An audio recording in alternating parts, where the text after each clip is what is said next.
रतनगड ते हरिश्चंद्रगड हा range trek पावसाळ्यात करायला मिळणं म्हणजे पर्वणीच.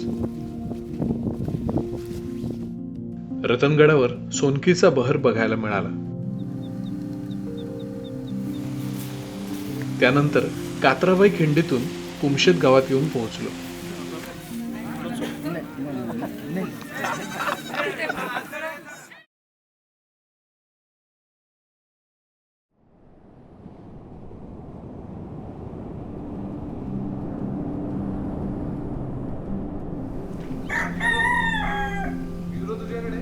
दिवस चौथा.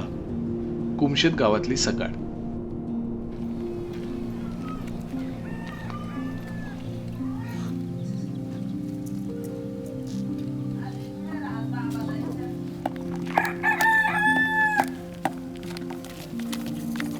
आम्ही मुक्काम केला तिथे गणपती विसर्जनानंतरची आरती सुरू झाली.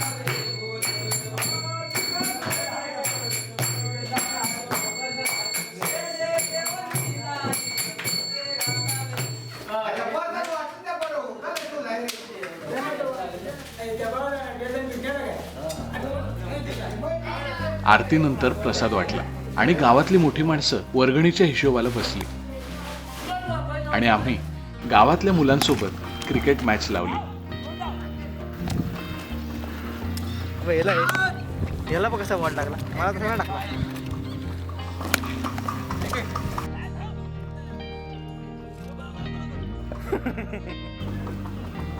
क्रिकेट खेळण्यात एवढा वेळ गेला की निघेपर्यंत पुन्हा डोक्यावर आली होती. गावात काही स्मृतिचिन्ह दिसली, लढाईमध्ये वीरमरण आलेल्या योद्ध्यांची.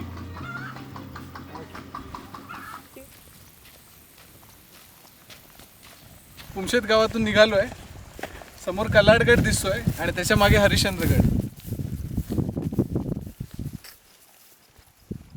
ह्या वाटेन सरळ हेच वाटाणा सर्व आधी मुळांना आधी मग तिला मध्ये शॉर्टकट आहे, पण तुम्हाला सापडणार नाही. कोणीतरी माणूस पाहिजे. कुमशेत गाव मागे ठेवून मी पुढच्या वाटेला लागलो. वाटेत मुळा नदी पार करायची होती. एका ठिकाणी मासे पकडायचा सापळा लावला होता.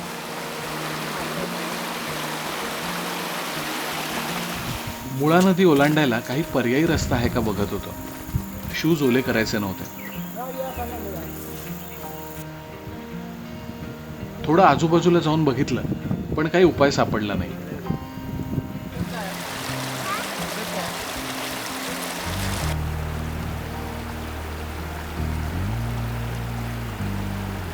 थोडा वेळ निवांत बसलो आणि नदी पार करायला घेतली. शूज ओलं होण्याचं दुःख ट्रेकिंग करणारे जाणत असालच. काय रस्ता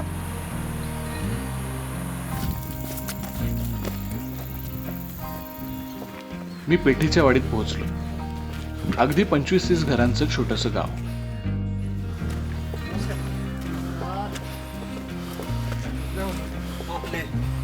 तिथे काका बांबू तासून टोपल्या बनवत होते.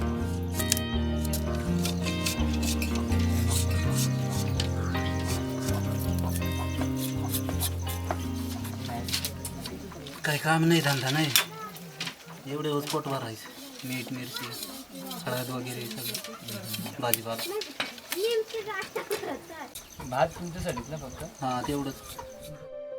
बाजूच्याच घरात जेवण मिळेल का विचारलं. आजी भाकर देते म्हणाल्या. काय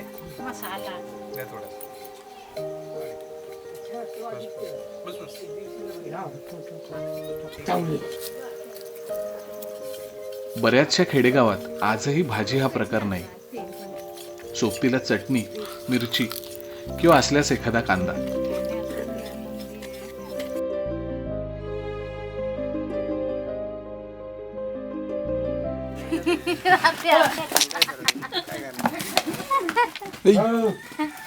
घेतलं का?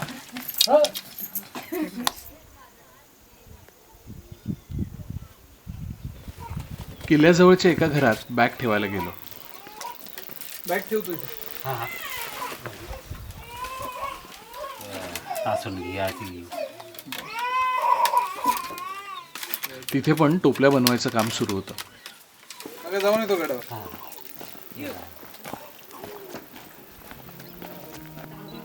वाटेत आजींचा एक छान पोर्ट्रेट मिळाला.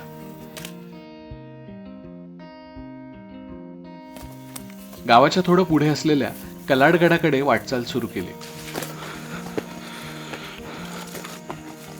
कुमशेत पासून आज फार चाललो नव्हतो, पण असेही निवांत दिवस असावेत आयुष्यात.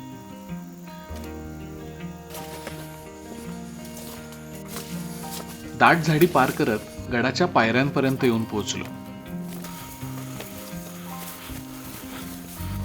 जेमतेम पाय मावतील अशा खोबण्या कातळ्यात तिरक्या कोरलेल्या आहेत. या खोबण्यात पाय रोवून आणि हाताची मजबूत पकड घेऊन सावधगिरीने हा टप्पा पार करावा लागतो. गडावर जाणारी वाट कडेने जाणारी आणि खड्या चढायची होती. कलाडगडाच्या शेवटच्या टप्प्यापर्यंत पोहोचलो आणि एकदम धस झालं. शेवटचा टप्पा पार करताना वाट अगदीच कड्यावरून होती. पुढचा टप्पा अगदी सावध पार केला आणि मी गडमाथ्यावर पोहोचलो. गडावर एका कातळामध्ये खोदलेलं भैरवनाथाचं मंदिर आहे. कलाडगडाच्या दुसऱ्या बाजूला जायला मी निघालो. माथ्यावरती एक पाण्याचं टाकं दिसलं, पण दगडी कोसळून ते बुजलंय. त्यातलं पाणी पिण्यायोग्य नाही. मी पुढे निघालो.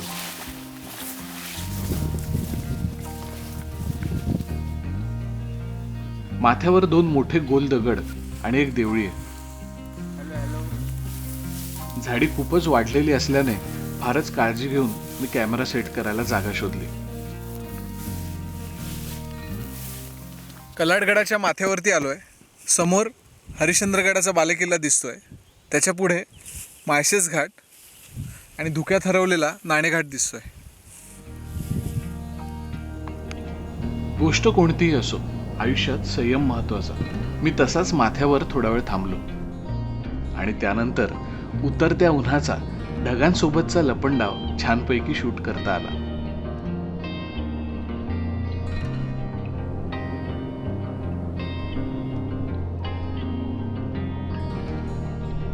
पार अंधार व्हायच्या आत मला पुन्हा पेठेच्या वाडीत उतरायचं होतं, कारण आज रात्री ह्या गावातला आदिवासींचा एक आगळा वेगळा पारंपरिक नृत्य प्रकार पोपट डान्स सादर करणार होते.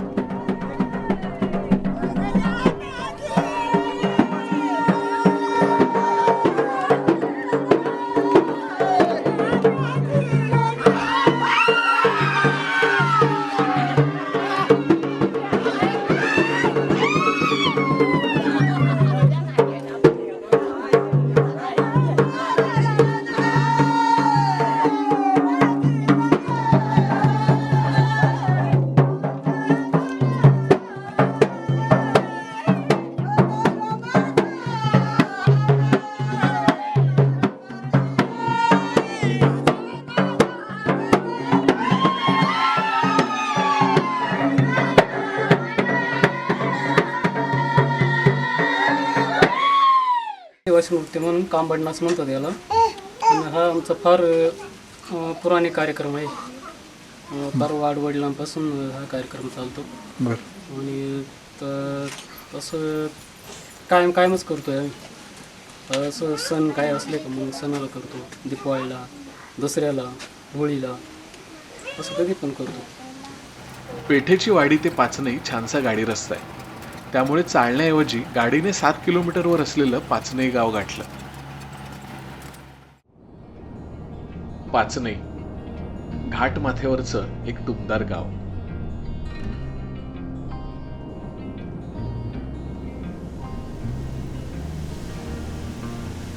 सकाळी गावापासून जवळच एक धबधबा बघायला गेलो. पावसाळ्यात ट्रेक करण्याची हीच खरी गंमत आहे.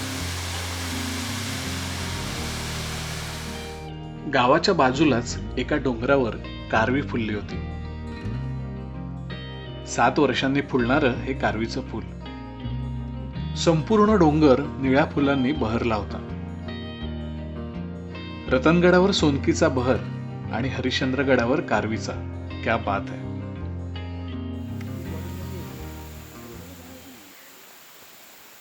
पाचनई गावातून मी हरिश्चंद्रगड चढायला सुरुवात केली.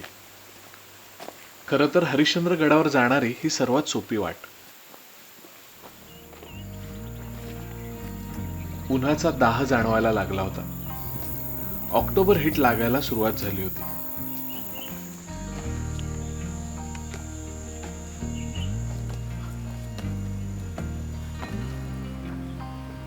ट्रेक करताना पाठीमागे कलाडगड दिसत होता.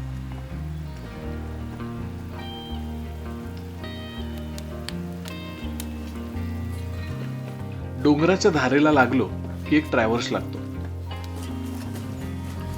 सगळ्या भटक्यांचं विश्रांतीचं हे आवडतं ठिकाण.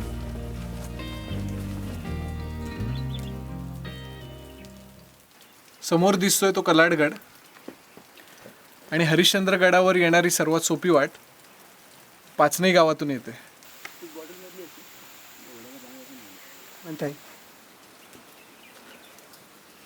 ती निळी फुलं येतात ती काय? निळी फुलं येतात. ते काय झालं ते गरम ऊन कांदा वगैरे टाकून जाम भारी होती.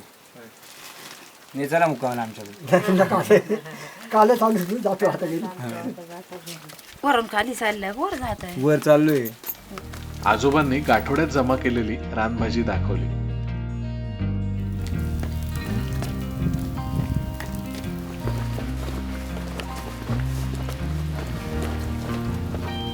ऐन पावसात या वाटेने ट्रेक करायला जास्त मजा येते. ह्या वाटेवरचे असंख्य धबधबे आपल्याला ताजतवानं करतात.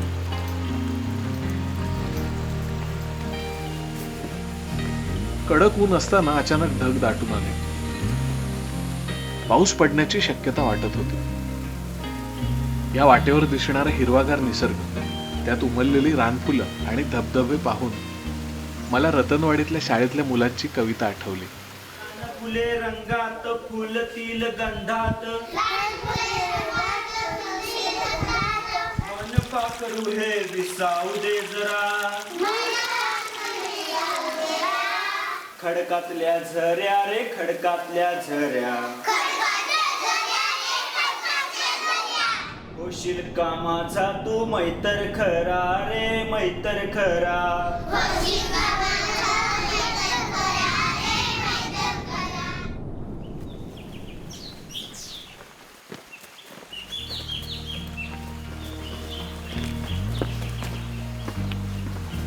साधारण 1.5 तासानंतर मंदिर परिसरात पोहोचलो. तोपर्यंत ढग दाटून आले होते आणि काही क्षणात धुवाधार पावसाला सुरुवात झाली.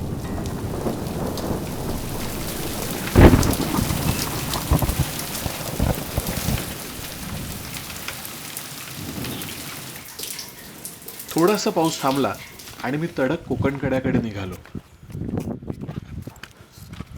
आजचा मुक्काम कोकणकड्यावर तंबू ठोकून.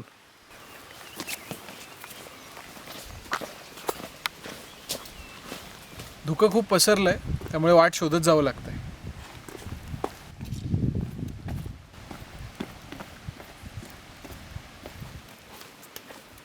मंदिर परिसरात बऱ्याच गोष्टी बघण्यासारख्या आहेत, पण अंधार व्हायच्या आत मला मुक्कामासाठी कडा गाठायचा होता.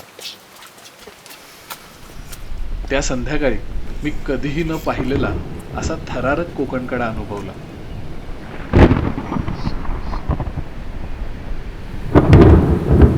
कोकणकड्यावरती आलोय. नुकताच वादळी पाऊस थांबलाय. दरीमध्ये ढग अडकले आहेत आणि त्याच्या पाठीमागे विजा कडाडतात.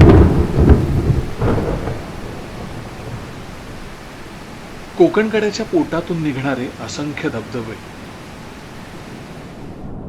त्यानंतर दरीत अडकलेल्या ढगांचा खेळ आणि विजांचा कडकडाट बराच वेळ सुरू होता.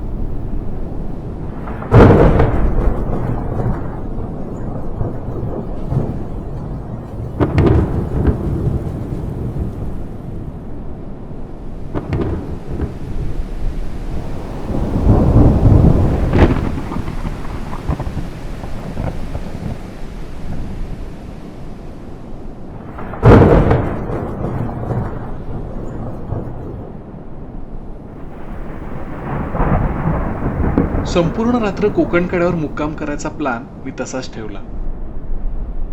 त्या रात्री वादळ विजांमध्ये अनुभवलेला कोकणकडा आजही जसाच्या तसा आठवतो. ढगांचा हा खेळ बघून असं वाटलं की उद्या सकाळी इंद्रवज्र दिसू शकेल.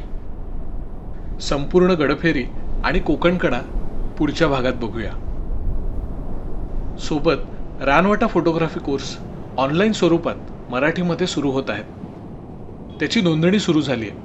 नक्की सहभागी व्हा. आणि हो, हा भाग कसा वाटला याची कॉमेंट लिहायला विसरू नका. भाग 3 पुढच्या रविवारी.